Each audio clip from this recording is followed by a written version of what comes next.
사역의 비밀 경기 제자훈련 2.0을 하겠습니다. 그리고 앞에 찬양한 것도 같이 보고. 왜냐하면 모든 사역은 heart, vision, skill이에요. 첫 번째 뭐라고요? heart. 마음같이 옥토가 돼요. 어떤 예를 들어서 대중 찬송할 때 주 없이 살 수 없는 죄인의 구주 예배 시간에 그 찬송하고 그 다음에 이 몸의 소망 모임과 그 다음에 우주와 함께 나 죽었으니 이런 찬송하면서 회중 찬송 은혜 빡 받고 마음이 열리면 웬만한 목사보다 웬만한 설교도 다 통하는 것이에요. 그런데 마음이 옥토가 안 돼 있고 거기에 가시덤불이 있고 거기에 무슨 뭐 돌짝밭이 되고 거기에 무슨 벽돌이 있고 거기에 무슨 뭐 수많은 잡초가 있고 그러면요 아무리 좀 니나 잘해라 그런 거예요. 그러니까 너무 중요한데 heart, 마음이 오픈되어 있어요. 그리고 heart에 정말 중요한 것은 이 찬양 기도가 진짜 중요한 것이에요. 여러분들이 이걸 제자훈련하면 이 찬양 기도에 대해서 눈이 열리게 되고 open heart, 마음이 열리게 되고 그리고 제가 제일 걱정하고 저건 아니다 하는 게 뭐냐면 우리 준비 찬송합시다. 여러분 준비 찬송은 없습니다. 찬송 어디에 준비 찬송 어디 있노?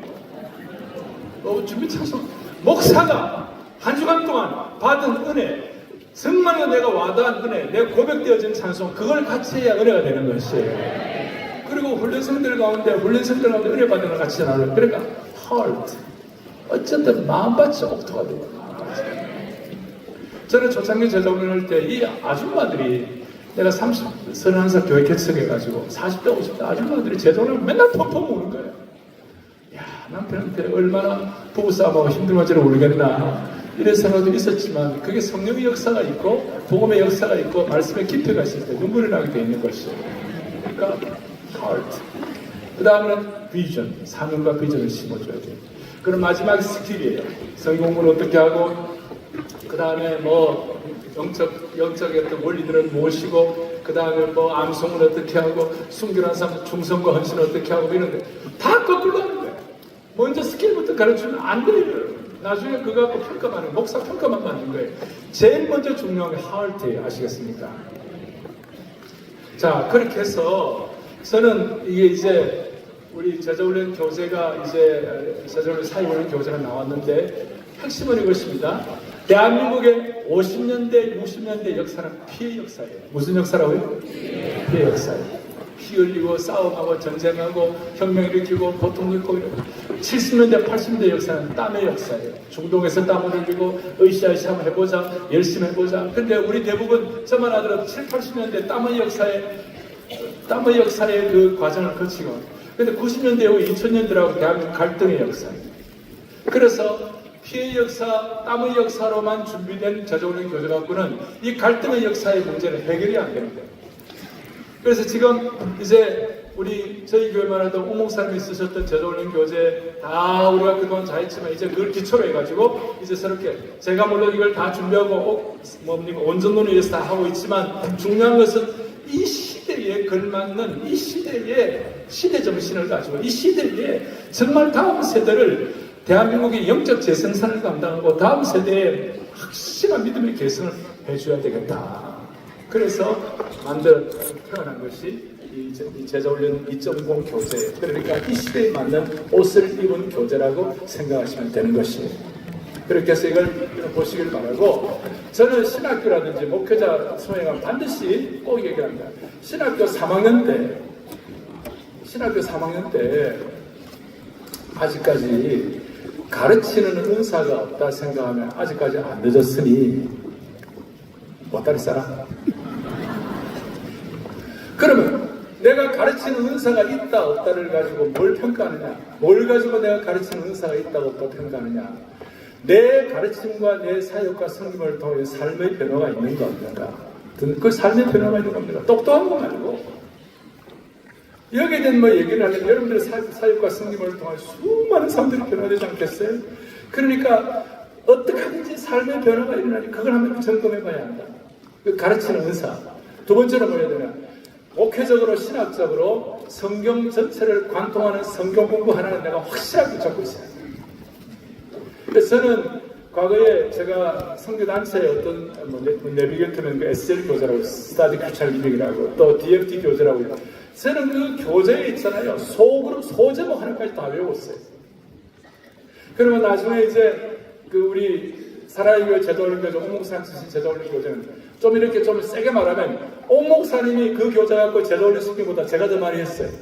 왜냐하면 옥목사님은 나중에 몸도 아프시고 나중에 사회군에 올라가시고 제도올림을 직접 하지 못하셨어요. 나는 계속 했어요. 그러니까 사랑의교회 제자훈련 교재 처음에는 제자훈련 초급반, 고급반 있었고 나중에는 제자훈련 교재, 사회훈련 교재였어요. 거기에 대해서 그냥 소제목까지 거기에 관계되는 어떤 레퍼런스 전부 다 외우고 모든 것들이 아주 달통했어요. 달통은 좀 이상하고 포인트는 뭐냐? 여러분들이 주님 앞에 서는 그날까지 앞뒤 좌우를 어디를 쳐도 툭툭 나올 만큼 내 것으로 소화되고 내 것으로 확증된 걸 가지고 여러분들이 사람을 훈련시켜야 사람이 변화되는 것이에요. 그리고 이 교재는 너무 감사한 것은 앞으로 지도자 지침서가 나올 것이고 여기에 관한 모든 현상, 그 다음에 생활 숙제, 그 다음에 여기에 관한 모든 자료들이 전부 다 준비가 다 돼 있어요. 그러니까 죄송합니다. 웬만큼 가르치는 은사가 없지 않는 한 어느 정도만 있으면 반드시 성공하게 되어 있어요. 사람의 삶의 변화를 일으키게 되어 있어요. 자, 그 다음 중요한 건 여러분 받으신 그 33페이지 좀 보세요. 이 정도 보시면 여기 쓸 것이면 오픈 비전 스킬도 하지만 뭐 이런 얘기도 하지만 이제 중요한 거 저는 제자훈련 할 때에 제가 처음 제자훈련 시작하면서 제가 양육을 받으면서 제 나름대로 받았던 걸 총합해가지고 저는 항상 두 가지를 얘기해줘요. 첫째, 왜 제자훈련 하냐? 왜 제자훈련 하냐? 이 제자훈련은 무엇이 가장 가치 있는 삶이냐와 연결이 되어 있다는 거예요. 앞에 서로 빈자리에 있었어요. 무엇이 가장 가치 있는 삶이냐? 나는 첫 제자훈련 하면서 내 영적 리더가 정현의 형제 무엇이 가장 열매 맺는 삶이냐고 물어봤어. 그런데 내가 20살밖에 안 되니까 내가 가장 열매 맺는 삶이 뭔지 생각도 안 해봤어. 그럼 무엇이 가장 열매 맺는 삶입니까? 고민만 많이 했어요. 가장 열매 맺는 삶은 가장 가치 있는 삶인데 가장 가치 있는 삶은 무엇인가? 그것은 이 땅에 있다가 사라질 일시적인 걸 위하여 인생을 투자하지 아니하고 영원한 것을 위해 투자하는 것이다. 영어로 말하면 temporary thing을 위하여 인생을 투자하지 아니하고 eternal thing을 위하여 투자하는 것이다. 이것이 아주 그냥 저에게는 깜깜한 밤하늘에 천둥 번개가 싹싹싹 쳐가지고 제 머리를 성금처럼 두드리는 것처럼 그래서 지금도 저는 선언합니다. 무엇이 가장 가치 있는 삶인가? 이 땅에 있는 일시적인 것에 투자하지 않고 영혼을 투자하는 것이다. 그럼 영원한 건 뭐냐? 성경에 보면 영원한 것이 뭐냐? 크게 보면 두 가지가 있죠. 히브리서 1장에 보면 우리 주님이 영원하다. 뭐가 영원하다고요? 주님이 영원하다. 주는 연대가 하나님이 성부 하나님이 성자 예수 그리스도에 대해서 주는 영존하고 다른 것은 다 일곱같이 날아가지고 히브리서 1장 10절에 일곱같이 다 날아가지겠지만 주는 영존하고 연대가 다함이 없어요. 주님은 영원하다. 또 여러분 잘 아시는 대로 이사야의 말씀 그대로 갖고 와가지고 베드로전서 1장 4절 25절에 푸른 마르고 꽃은 떨어지되 오직 주의 말씀은 뭡니까? 하나님의 말씀, 주님의 말씀이 영원해요. 이거 누구든지 다 아는 거예요. 그런데 빠뜨린 거 요한일서 2장 17절에 이 세상도 그 정욕도 지나가되 오직 하나님의 뜻을 향하는 뭐가요? 사람은 영원. 옛날에 하나님의 뜻을 향하는 이는 영원이가 아니라 그랬어요. 이거 그러다는 인가 그래서 그게 아니고 하나님의 뜻을 향하는 사람이 영원하니라. 그러니까 이 땅에 있다가 사라지지 않는 건 영원한 건 딱 세 가지. 첫째 뭐라고요? 주님. 두 번째 뭐라고요? 말씀. 세 번째 뭐예요? 영원. 한 사람 한 사람. 그러니까 믿지 않는 자의 영혼도 영원하고 믿는 자의 영혼도 영원한 거예요. 단지 장소가 다를 뿐이지. 그리고 이 땅에서 우리가 살아가는 삶의 수준, 우리가 주님을 섬기는 삶의 수준을 통하여 어디서 영혼을 보낼 것인가? 어떻게 영혼을 보낼 것인가, 이것이 결정이 되고 있잖아요. 우리는 이미 어디서 영혼을 보낼 것인가가 결정된 줄로 믿습니다. 그런데 우리가 어떻게 영혼을 보낼 것인가? 어떻게 곁을모자 쓰고 보낼 것인가? 아니면 생명의 멸류관, 기쁨의 멸류관, 자랑의 멸류관, 썩지 않을 멸류관, 영광의 멸류관을 우리가 쓰고 있을 것인가? 이 땅에서 저와 여러분의 섬김을 통하여 우리는 어떻게 영혼을 보낼 것인가 결정되는 것이에요. 이건 한두 번이 아니고 이거는 살아있는 실체예요. 그렇다면 이 영원한 걸 투자해야 돼. 영원한 걸 투자해서 우리가 그렇다면 왜 성경을 공부해야 되나? 이 세 가지가 있는 거예요. 첫째, 주님이 영원하니까 주님을 더 깊이 알기 위하여.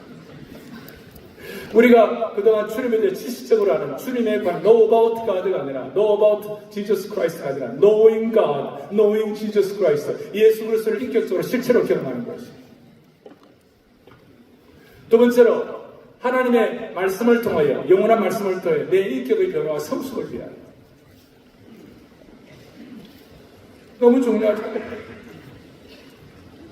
세 번째, 사람이 영원한데 이 한 사람 한 영혼을 영적 재생산하기 위하여. 뭐 이런 내용들은 다 이렇게 제가 다 해놓으니까 여러분들 보시고, 어쨌든 간에 실체가 있는 영혼, 그리고 영적 재생산이 되어야 되는 것입니다. 오늘 이번에 3회 우리 성교회, 한국교회 성교회로 오신 여러분들은 여러분들의 성김을 통하여 영적 재생산이 일어나기를 바랍니다. 영적 재생산이 일어나야 되는데 어떻게 일어나야 되는가? 자, 늘 마음을 갖는 것이 뭐냐? 여러분과 저의 사역의 성패는 어디서 결정되는가? 이런 내용들을 앞에 놓고 이런 내용과 비전을 같이 공유하는 평신도 지도자들을 몇 명이나 훈련하고 몇 명이나 무장시켰느냐에 따라서 여러분과 저의 사역의 성패는 결정되는 것입니다. 사랑하는 동역자 여러분, 여러분들을 통하여 여러분과 같은 목회 비전과 목회 사명을 가진 신실한 평신도 지도자들을 많이 재생산할 수 있기를 바랍니다. 저는 맨날 내 영적 리더도 그랬고 제가 제자 훈련하면서 늘 제 마음속에 질문하는 것이 뭐냐? 너의 디모데가 어디 있냐? 디모데후서 2장 2절에 중요한 제자 훈련의 구절 중에 하나죠. 또 너가 내게 들은 바를 충성된 사람들에게 부탁하라. 저희가 또한 다른 사람들을 가르칠 수 있으리라. 거기 보면 마지막 디모데후서 2장, 제가 바울의 마지막 유언 성경 아닙니까? 너는 디모데입니다. 너가 많은 성령 앞에서 내게 들은 말을 누구에게 부탁하라고요? 충성된 사람. 세상을 바꾸고 시대를 바꾸고 영적 재생산을 하려면 최소한 세 사람이 필요한 거예요. 여러분, 바울이 필요하고 디모데가 필요하고 충성된 사람, 페이스풀맨이 필요한 거예요. 그러니까 어떤 경우는 내가 디모데 역할을 할 수 있고 어떤 경우는 내가 충성된 사람 역할을 할 수 있지만 지금 같은 경우는 저는 바울의 역할을 통하여 수많은 디모데를 키워내고 디모데를 통하여 수많은 훈련받은 사람들을 통하여 또 다른 충성된 사람들, 영적인 제3세대가 팀워크를 이루게 되는 것이죠. 이거 우리 다 아는 얘기지만 이것이 삶으로 체화된 사람이 하는 말과 그냥 하는 거 다른 거예요. 그러니 저는 이것 때문에 맨날 내가 강조한 것이 있어요. 어떤 사역도 마음 맞는 사람 3명만 있으면 나라도 세운다. 이건 한 번씩 내가 강조하는, 여러분들 마음 맞는 사람 3명만 모이면 나라도 세운다. 유비하고 관우하고 장비하고 그야 저는 몰랐는데 도원 결의해가지고 유비는 돗자리 장수고 관우는 그냥 초등 선생이고 장비는 백정이었어요. 그런데 마음같이 하니까 총나라는 놀라운 나라를 세웠어요. 그 유비는 성경도 몰랐고 관우는 성경도 모르고 그 다음에 유비는 뭐예요? 장비는 뭐예요? 교회도 몰랐어요. 그런데 우리는 예수님 복음의 역사를 갖고 있고 교회를 알고 우리 성령님의 역사도 아는데 우리가 진짜 키운 영적 재생산, 이걸 가지고 키운, 여기는 모든 것들이 다 들어있어요. 여기 이걸 가지고 제자훈련, 사역훈련 키운 이 사람들을 통하여 여러분 마음 맞는 평신도 지도자 3명을 여러분들이 구축하느냐 안 하느냐가 여러분들의 사역의 사활을 결정하는 것이에요. 오늘 그런 마음으로 이제 제3회, 제4회 이렇게 될 때에 여러분들이 오늘 이걸 통한 영적 용량을 갖추고 사역의 흔들림 없는 방향을 딱 잡을 때에 여러분들을 통해 한국교회는 다시 회복될 수가 있는 것입니다. 그래서 늘 나와 함께 같은 사명으로 함께 울고 함께 웃고 심지어 함께 피 흘리고 함께 죽을 수 있는 사람들이 몇 명이니까 1000명, 2000명 모인다고 있는 게 아니에요. 어떤 한 3000명 모이는 교회 목사님한테 내가 이런 얘기를 하니까 갑자기 이분이 밤에 나와 함께 같이 같은 비전을 죽을 수 있는 몇 명이나 보니까 한 명도 없더래. 갑자기 막 공포감이 막 몰려오더래. 그래갖고 한꺼번에 제자훈련을 500명 시켰어요. 그래서 실패했어요. 제자훈련은 그렇게 하는 게 아니에요.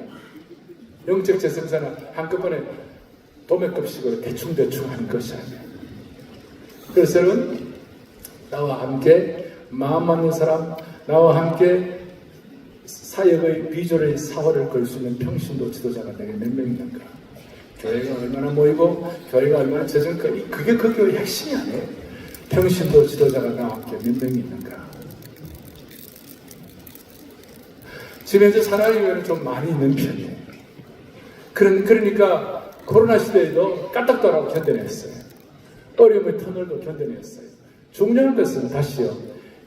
여러분들의 사역의 사활은 죽고 사는 문제는 여러분과 함께 같은 사명과 비전과 영적인 재생산을 할 수 있는 사람 몇 명이 있는지에서 결정될 줄 믿으시기 바랍니다. 저는 지금 성경 전체를 관통하는 적어도 이 제자훈련에 관한 성경 전체를 관통하는 성경 공부 하나는 있어야 된다 말씀을 드렸고 가치 있는 삶과 그 다음에 영적으로 성공하고 그 다음에 영적으로 사람을 키우는 것 이런 문제 말씀을 드렸습니다. 그 다음 또 하나 많은 제자훈련 교재는 일반적인 양육과 영적 무장과 영적 성장에 대해서 많이 나와 있어요.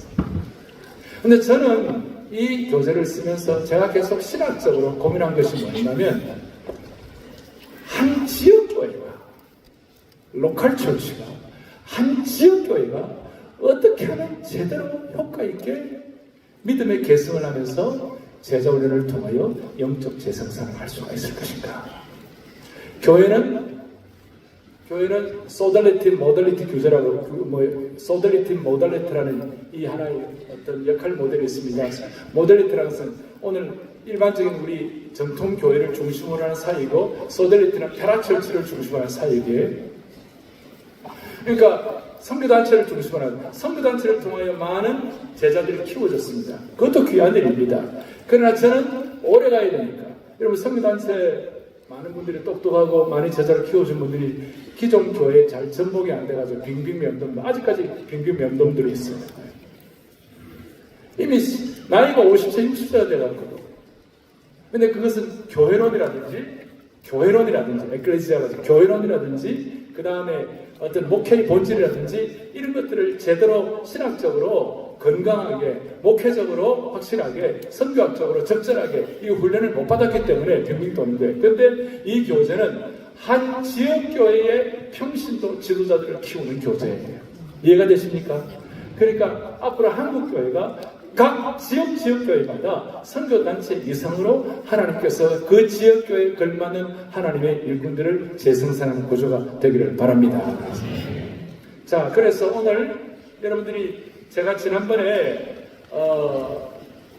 그동안은 우리가 온전한 제자를 얘기했고 온전한 제자의 오른손 왼손을 얘기했는데 온전한 제자의 오른손은 어떻게 되는가 보시죠. 오른손은 여러분들 보면 제일 오른쪽 첫째 생각의 뭐예요? 온전함. 그 다음 뭐예요? 감정의 온전함. 그 다음 뭐예요? 의지의 온전함. 관계의 온전함. 행실의 온전함. 이걸 통해 온전한 제자로서 우리가 성숙하는 것이에요. 이거는 어딘지 다 하는 거예요.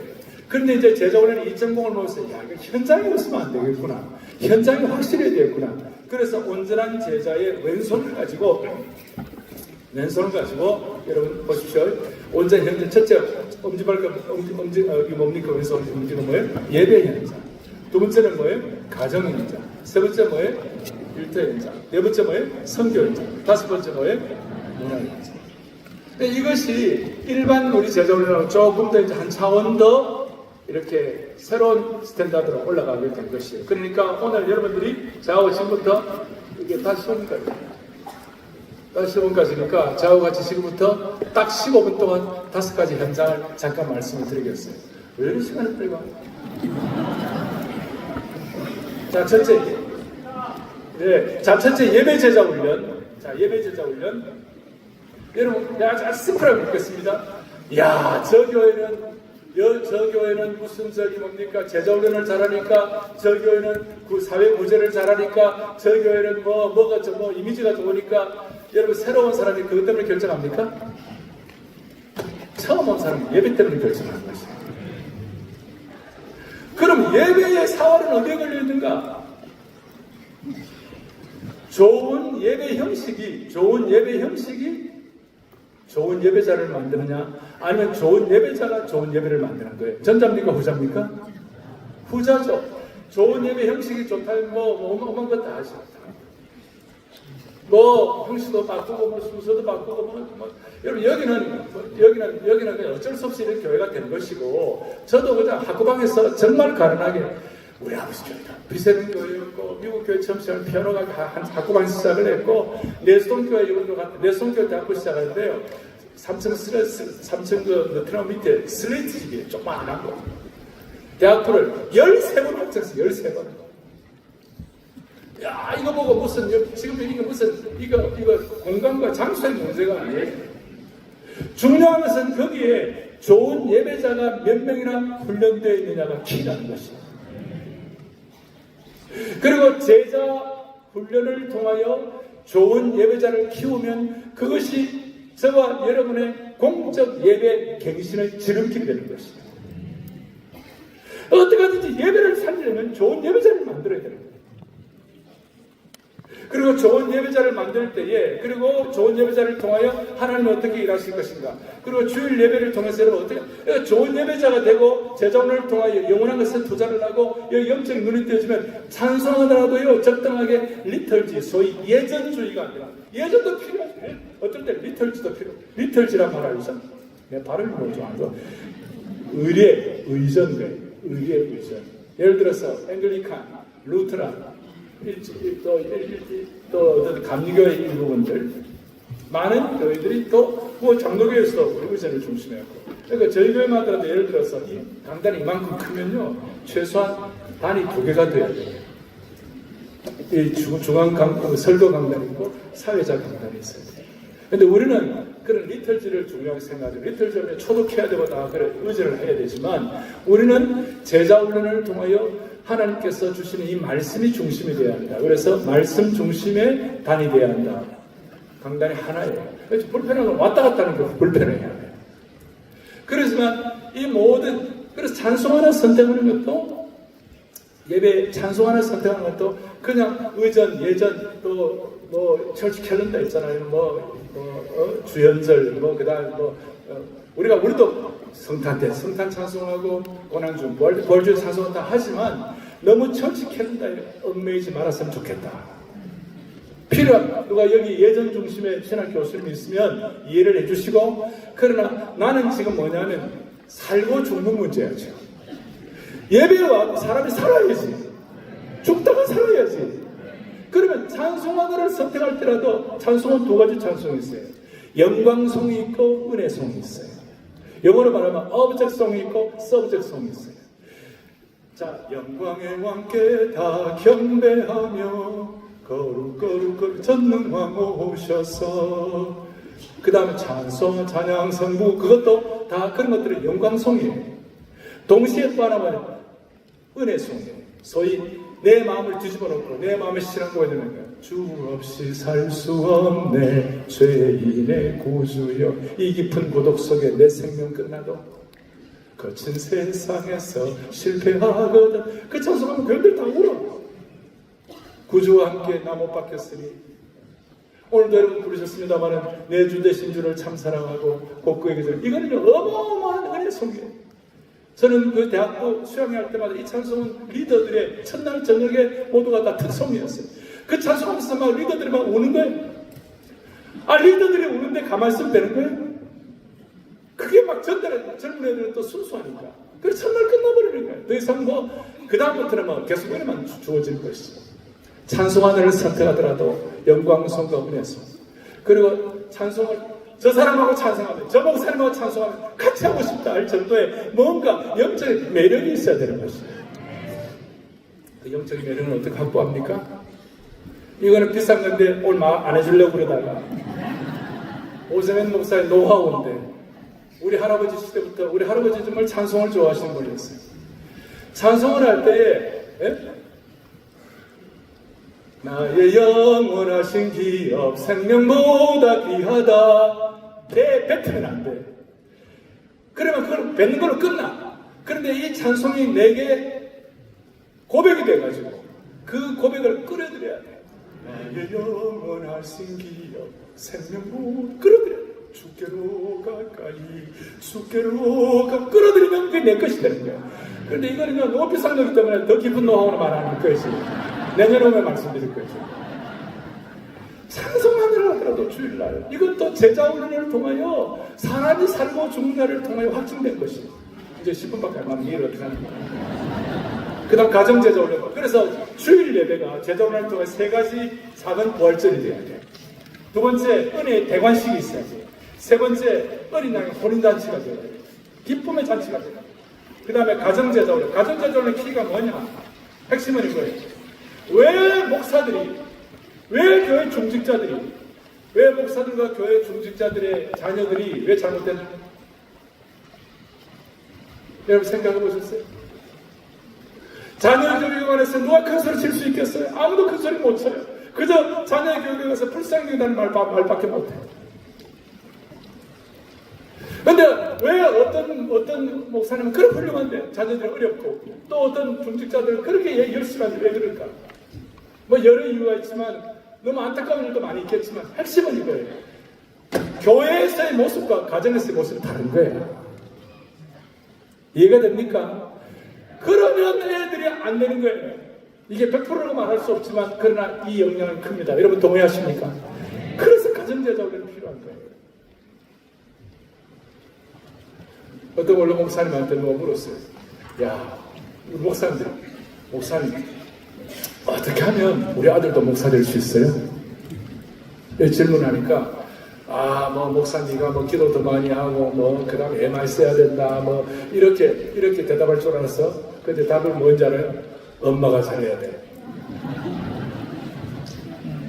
시골 사모가 잘하면 애들이 목회자로 나온다는 것입니다. 그러면 또 이 순간 목사님들은 우리 맘먹었 때문에 우리 아이가 목사 안 되구나. 그게 시험이야. 엄마 책임도 아빠 책임이지.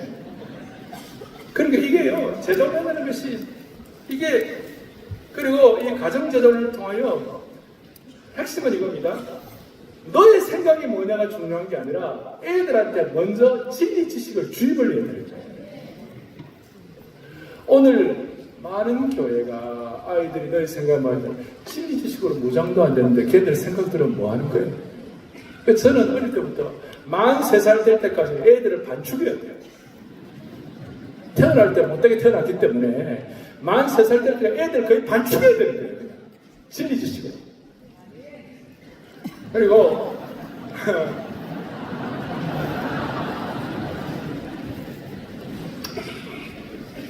그래서 저는 그 가정제자훈련을 해서 저희가 토요비전 새벽 예배라고 있어갖고 믿음의 4대가 같이 합니다. 믿음의 4대가 같이 하는데 나오죠. 토비세를 통하여 우리 아이들 진리 지식을 주입하고 또 우리는 암송을 하면 토요일날 와가지고 길 때는 12절, 8절, 6절 이래가지고 계속 반복을 72구절을 애들이 완전히 머릿속에 진리 지식 주입될 때까지. 주입되고 난 다음 네 생각이 뭐냐 물어봐야죠. 진리 지식 주입도 안 되는데 네 생각 말하면 인간의 생각부터 말할 수밖에 없죠. 그럼 무슨 애들이 변화가 되겠어요. 그래서 토요일날 나와가지고 애들이 진리 지식이 주입될 수 있도록. 그래서 제가 토비세에 나오면 토요비전 새벽 예배를 줄여가지고 토비세로 나오는데 토비세에 나오면 어떻게 된다. 우리 한국 교회는 금요 철학이기 때문에 토요일 비전 쉽지가 않아요. 그런데 앞으로 멀리 내다보면요. 토요일날 아이들이 가정제자훈련을 통하여 토요일날 나와서 가정제자훈련의 마지막 하여튼 매주마다의 총결산이 피니쉬 스타트 해야 되는데 매주마다 총결산이 토요일 아침에 이 훈련받고 나가서 맥도날드도 가고 이 옆에 음식도 가가지고 애들이 부모님하고 같이 교제도 하고 뭐 그렇게 해서 저는 꿈이 뭐냐면 여기에 우리 서리풀 여기 5만 평 저기 뭐 정보사가 나오고 난 다음에 여기 이제 뮤지엄이 들어올 거예요. 그럼 우리 그래서 200m밖에 안 되거든요. 그럼 가족들하고 같이 가가지고 아침에 제도훈련 마치고 토요일날 집단 제도훈련을 마치고 가갖고 부모하고 자식하고 같이 앉아갖고 아침 식사 간단히 하면서 삶을 물어보고 그 다음에 진리 지식을 통한 은혜를 같이 나누고 지금 제일 행복한 것이 뭐냐면 1, 2, 3, 4부 주일날 예배 나와가지고 가족들이 같이 나와서 떨어져 있다가 주일 예배 마치고 난 다음에 식당 가고 너 오늘 말씀 듣고 어떤 생각을 했니? 너 오늘 말씀 가운데서 이번 한 주 어떻게 살기로 했니? 이런 걸 가지고 서로 대화할 수 있는 그런 가정이라면 하나님이 은혜를 주시는 가정입니다. 그래서 토요일 제 새벽날 어떻게 되는지 한번 보세요. 시작.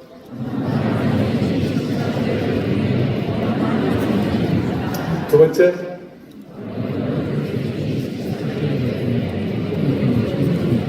여러분 이 내용들은요 다 신문 보고 한 것도 없고 신학책 보고 한 것도 없고 미칠 듯이 땀 흘리고 피 흘리고 고난 가운데서 얻은 진리예요. 세 번째. 네 번째. 다섯 번째. 오늘 제가 오늘 미래 얘기했는데요. 미래 그때 시간 못했는데 여러분 제가 장래를 좀 이렇게 말씀드릴 수 있다면 여러분 장래는요 현재 여러분들이 앉아있는 평소의 얼굴 모습이 여러분들의 미래입니다. 다시 현재 여러분들이 앉아있는 평소의 얼굴 모습이 여러분들의 미래입니다. 그러니까 얼굴 모습을 바꿔주는 기쁨이 있으니까 내 국회의원들 얼굴 쭉 보면 저 사람 앞으로 떨어질 거예요. 저 사람들 왜냐하면 판사 출신 국회의원들은 얼굴에 판사 얼굴이에요. 여러분 그래가지고 삶을 못 변화시키는 거예요. 그러니까 여러분들이 앉아있는 얼굴 모습이 여러분들의 장래를 결정하는 것이에요. 근데 그게 하루아침에 되는 거 아니고 그 훈련과 은혜와 그 다음에 하나님의 영적 성숙을 통하여 얼굴 표정, 눈빛이 다 달라지게 되는 것이에요. 계속합시다. 얼굴이다. 그 다음에 시작. 은혜의 저수지, 사역의 병참지들. 이런 얘기하면 교회 무슨 군사 용어가 너무 많다. 웃기는 짜장면 같은 소리야. 전쟁을 안 해보고 하는 소리야. 그래갖고 아무래도 영적 전쟁이에요 지금 우리가. 은혜의 저수지, 사역의 병참기지가 안 되면 우리는 승리 못하는 것이에요. 그 다음 잠 좀 덜 자도 은혜는 육체의 한계를 뛰어넘어야 받기 때문에 다시요. 잠 좀 못 자도 은혜는 육체의 한계를 뛰어넘어야 받기 때문에 여러분 상상이 됩니까? 외국 강사들이 왔고요. 우리 교회는 이번 주 새벽 3시 한 40분면 여기 이 7천석 본당 입장하는 거예요. 말이 됩니까? 그런데 어떻게 주여 고도의 순간한식을 우리가 해 주옵소서 그러면서 조는 거예요. 그런데 다른 데 가서 조는 것보다 훨씬 낫지. 저라도 교회 안에서 조면 왜냐하면 수고하고 먹은 짐자들은 다 내게로 오라고 그랬으니까 피곤해 와가지고 저라도 교회 수는 건데 감사합니다. 그러나 고도의 순간한식을 통하여 육체 한계를 뛰어넘는 능력을 주시는 것입니다. 계속 인간방송을 통해 무의식의 영역이 지배받게 됩니다. 아멘. 여러분 인생은요 여러분들이 생각을 잘하고 판단을 잘하고 통찰력을 갖고 지혜가 많아가지고 결정해서 인생이 결정되는 게 전혀 아니에요. 평소에 내가 어떤 사람인가, 평소에 내가 어떤 무의식 세계로 사는가. 그런데요 겉으로 드러나는 의식 세계는 10%밖에 안 돼요. 빙산처럼 90%가 무의식 세계예요. 그럼 그 무의식 세계가 무엇으로 점령당하느냐가 여러분들의 장래예요. 목회자의 무의식 세계가 뭐로 점령당하는가? 말씀드린 어떤 제자훈련, 그 다음 비전, 사명, 2000년 교회 역사는 반드시 해답이 있다. 이것이 그냥 자연스럽게 있잖아요. 무의식적으로 다 이것이 그 돼가지고 자연스럽게 인투이션, 사역의 직관이 나옵니다. 순간순간 하나님께서 필요할 때마다 인투이션이라고 해서 직관, 딱딱딱 거기에 맞게 나옵니다. 그래서 무의식 영역이 지배받을 때 우리 사랑하는 동역자들, 목회자들의 사역도 달라지기 시작하는 것입니다. 또 있나요? 시작. 한국교회의 강점은 기업입니다. 한국교회는 강점이 많아요. 한국교회는 기도 자본이 있고 헌신 자본이 있고 전 세계 교회 어느 교회가 집 팔아가지고 건축하는 교회가 어디 있어요? 전세집 사는 사람 월세로 하면서 건강하는 교회가 세상에 한국 교회에 어디 있어요? 기도 자본, 헌신 자본. 그리고 한국 교회 큰 자본 중에 하나가 똑같은 성경. 이 성경 다른 성경 하겠다면 그놈들이 다 나쁜 놈들이. 이거 한국 교회 물론 완벽하지 않죠. 번역이나 오리지널 텍스트는 완벽하지만 우리가 필요한 거는 조금씩 용어들은 또 신선하게 또 용어들을 해야 될 게 있을지 모르지만 한 성경 가진 것이 한국 교회의 축복이에요. 한 찬송 가진 것이 한국 교회의 축복이에요. 그래서 내가 유감은 뭐냐? 부흥 찬송도 얘는 안 들어가 있는 거예요. 그 정치꾼들 몇 명 그 한 것도 들어가는 거예요. 이게 반은 못 쓰잖아요, 요즘. 반은 안 쓰잖아. 너무 안타깝지만 그러나 한 찬송 우리가 부른다는 사실 그거 갖고는 저도 순종을 하고 이걸 쓰고 있는 거에 있어요. 한국교회 이 자본이 오래 갈 수 있기를 바랍니다. 한국교회 강점에 그 다음에 거룩한 습관과 감정이 조성됩니다. 그 다음에 균형 감각을 갖춰 시대적 영향력이 생깁니다. 마지막 은혜의식과 올바른 역사식으로 무장됩니다. 여러분 이거 제가 슬로건 하나하나만 갖고라도 10분, 20분씩 설명할 수 있는데 이 모든 것들은 제자훈련을 통하여 특별히 가정제자훈련을 통하여 무의식 세계를 통하여 그 다음 진리지식 주입을 통하여 하나님께서 뭘 원하시는가 거기에 대한 내용들입니다. 그러니까 하나님께서 이런 내용들을 여러분 교회마다 잘 접목을 하면 아마 내년도 사역 슬로건이나 교회 표어들 많이 나올 수 있을 것입니다. 이거 내가 직접 소유권 막 내가 주장하지 않을 테니까 여러분들 알아서 잘 쓰세요. 아시겠어요? 뭐 나도 살 날 얼마 안 남았는데 그냥 다 나눠주는 거예요. 따서 15분입니다. 일터 제자훈련, 선교 제자훈련, 문화 제자훈련 할 말이 이만큼 있어요 지금. 그런데 어쨌든 간에 2000년 교회 역사는 반드시 답이 있다. 그 답은 한 사람 한 사람을 예수 그리스도의 제자로 모장시켜가지고 영적 재생산을 통하여 가능하다. 그게 나머지는 여기 답이 다 있으니까 여러분들 이걸 잘 준비하시고 여기에 대한 모든 것들에서 하나는 여러분들이 달통해야 돼요. 달통해야 되는데 이상한 거, 검증 안 된 거 이런 거 다 갖고 하지 말고 이건 여러분 검증이 된 거예요. 그리고 후발주자가 갖는 최고의 강점이 뭐라고 그랬어요? 후발주자가 갖는 최고의 강점은 시행착오를 줄일 수가 있다. 여기에 대한 수많은 시행착오를 가지고 그것을 극복한 모든 자료들이 다 나와 있으니까 우리 박주성 목사님 국제저자훈련 대표 때 많이 괴롭히고 국제저자훈련 직원들이 여러 명 있으니까 많이 괴롭히고 이렇게 해가지고 여러분들이 이걸 통해 여러분들이 시행착오 없이 그대로 집중하면 너무 늦지 않게 하나님께서 여러분들에게 동력자들을 주셔가지고 그 재생산을 통하여 여러분 10명만 있으면요 100명 되는 그거는 일도 아니에요. 그 10명이 사역을 해주기 때문에 그 다음에 30명만 키우면 300명 되는 거는 일도 아니에요. 그러니까 숫자를 말하는 것이 아니라 영적 용량이 하나님의 제자훈련 이 제자훈련을 통해서 이루어지는 것이라 믿으시길 바랍니다. 자 이제 식사 잘하고 오시고 오늘 갈라쇼가 있는데요. 이건 사무엘 유는 서울대학교에서 제일 강력한 바리톤 성악가인데요. 세계적인 성악가입니다. 근데 우리 교회 집사입니다. 너무너무 겸손해요. 사무엘 윤, 그 다음에 이혜원이도 참 잘하고, 그 다음에 또 한 명 나와있거든요. 버스킹 하는 사람. 강한별이라고 나는 잘 몰랐어요. 그때 뭐 물어보니까 정말 괜찮은 자매대. 그리고 우리 갈라쇼가 좋고 그 다음 갈라쇼 마치고 난 다음에 우리 마지막 오늘 진짜 여러분 우리가 여러분과 저는 같은 편이라고 믿습니다. 알겠습니다. 오봉사 어떻게 하는지 보자. 그러면 이제 그만두시고 있잖아요. 같은 편이 돼가지고 오늘 저녁에 우리 교회 뒤에 잡는 중직자들이나 또 다른 분들이 오실 텐데요. 그분들 심장 떨어지게 합시다. 산상기도회 할 때 진짜 선장을 올리는 기도, 천둥 소리 같은 기도, 그리고 그날 불 떨어지는 시간 될 수 있더라고요. 그렇게 할 때 하나님께서 우리 모두를 사용하시고 이번 제3의 황교성을 통하여 하나님이 이 민족을 새롭게 하실 것입니다. 할렐루야. 마치겠습니다.